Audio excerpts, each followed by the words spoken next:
कहते हैं कि दुनिया की सबसे बड़ी दौलत आंखें हैं। लेकिन इस कहानी का नायक जन्म से अंधा था। उसने कभी सूरज नहीं देखा, कभी अपनी माँ का चेहरा नहीं देखा। फिर भी मरने से पहले उसने ऐसा काम किया कि पूरे शहर की आंखें नम हो गईं। आखिर उसने ऐसा क्या किया? एक छोटे से कस्बे में एक लड़का रहता था, जिसका नाम आरव था। जब वह पैदा हुआ, तो डॉक्टर ने उसके माता-पिता से कहा, हमें अफसोस है, आपका बेटा कभी देख नहीं पाएगा। ये सुनते ही उसकी माँ की दुनिया जैसे थम गई। लेकिन उसने फैसला कर लिया, अगर मेरा बेटा दुनिया को देख नहीं सकता, तो मैं उसे शब्दों से दुनिया दिखाऊंगी। आरव बड़ा होने लगा। वह रोज माँ से अजीब अजीब सवाल पूछता। माँ, आसमान कितना बड़ा होता है? माँ, फूल कैसे दिखते हैं? माँ, लोग कहते हैं इंद्रधनुष बहुत सुंदर होता है। वह कैसा होता है? हर बार माँ मुस्कुराकर जवाब देती, बेटा, आसमान भगवान की सबसे बड़ी चादर है। फूल ऐसे हैं जैसे धरती मुस्कुराती हो, और इंद्रधनुष जैसे 7 खुशियां एक साथ आकाश में उतर आई हों। आरव हर बात अपनी कल्पना में देखता और मुस्कुरा देता। एक दिन माँ बीमार पड़ गई। घर चलाना मुश्किल हो गया। आरव कुछ करना चाहता था, लेकिन वह देख नहीं सकता था। एक बुजुर्ग ने उसे बांसुरी बजाना सिखाया। कुछ ही महीनों में उसकी धुन इतनी मधुर हो गई कि लोग दूर दूर से सुनने आने लगे। वह रोज मंदिर के बाहर बैठकर बांसुरी बजाता। लोग पैसे कम, दुआएं ज्यादा देते। एक शाम, एक छोटी बच्ची उसके पास आई। उसने पूछा, भैया, आपने मुझे कभी देखा नहीं, फिर भी हर बार कैसे पहचान लेते हो?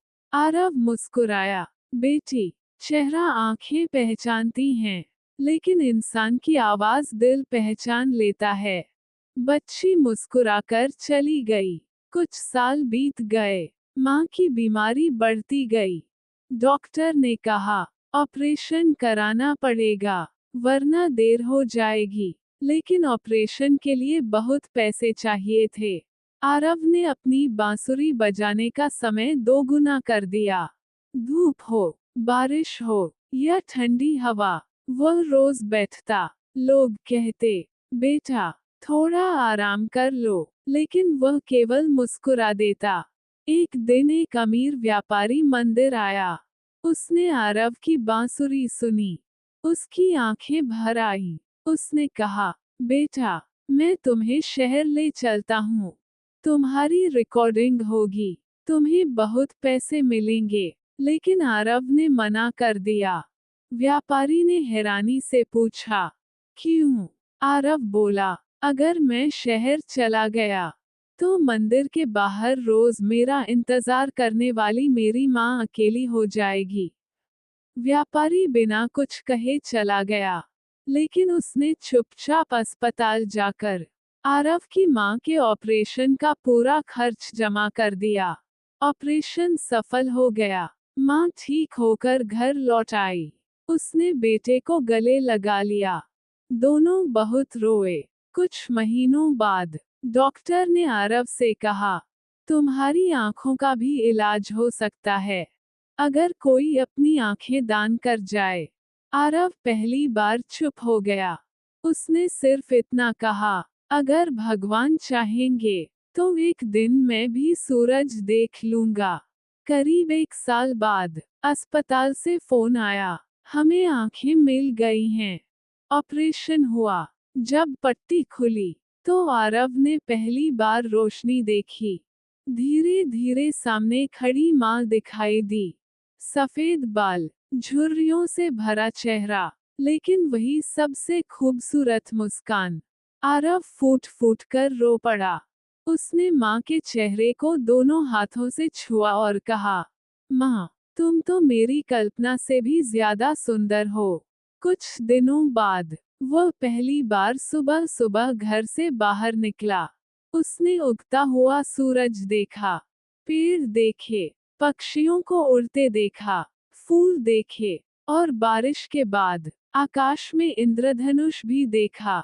वह देर तक उसे निहारता रहा, फिर मुस्कुराकर बोला, माँ, तुमने जो बताया था, असल इंद्रधनुष उससे भी ज्यादा सुंदर है। माँ की आंखों से आंसू बह निकले। उस दिन से आरव ने एक फैसला किया। वो हर जगह जाकर लोगों को नेत्रदान के लिए प्रेरित करने लगा। वो कहता, जिस इंसान ने मुझे अपनी आंखें दी, वह आज इस दुनिया में नहीं है, लेकिन उसकी रोशनी आज भी मेरी आंखों में जिंदा है। धीरे धीरे सैकड़ों लोगों ने नेत्रदान का संकल्प लिया। एक इंसान की रोशनी सैकड़ों जिंदगियों की उम्मीद बन गई। सीख, भगवान हर किसी को सब कुछ नहीं देते, लेकिन जो हमारे पास है, उससे किसी और की जिंदगी जरूर रोशन की जा सकती है। नेत्रदान महादान है, क्योंकि मरने के बाद भी आपकी रोशनी किसी की दुनिया उजली कर सकती है।